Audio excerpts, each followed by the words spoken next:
We are still currently in the midst of National FFA Week, and as you can hear, I'm currently losing my voice, so I may not be here tomorrow. But another student brought me a cute, adorable sign for National FFA Week, and another student made me a bedazzled can of Celsius. I'm not quite sure that they knew that it was Advisor Appreciation Day, but I definitely feel appreciated at this point in time, even though somebody shared their cold with me. To highlight, provided by National FFA Organization's website, there are more than 11,000 FFA advisors and ag teachers delivering agricultural instruction throughout the United States. The shortage of qualified ag teachers is definitely a challenge that is currently facing the availability of agricultural education in our schools. And we have seen exponential growth in the state that I teach in.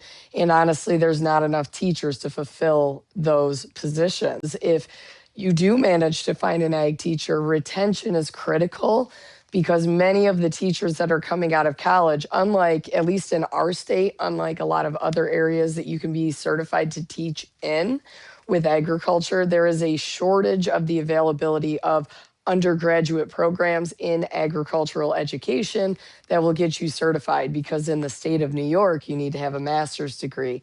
So they really want the ag teachers to get the overall content with their 4-year degree and then add the master's on once that is completed. Personally, I think that it's crazy that an ag teacher needs a master's degree, but that is the requirements in the great state of New York. Hence why I went to Virginia Tech. But another fact that Nationals has on their website, along with the first part of this, is that 23% of teachers have 5 or fewer years of experience.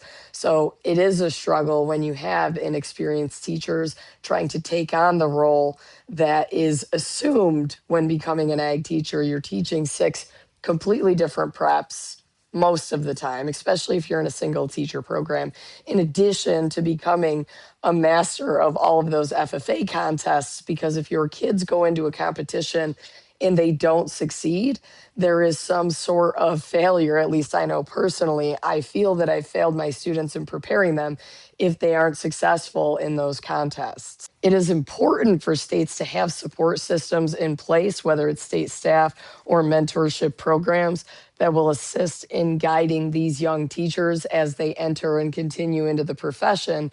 Because as many people know, teachers aren't exactly raking in the dough. So it's usually more cost effective to go into the industry than it is to stay in the classroom. So that's also a continuing struggle, in addition to having this ridiculous workload, is also you can make more money in industry.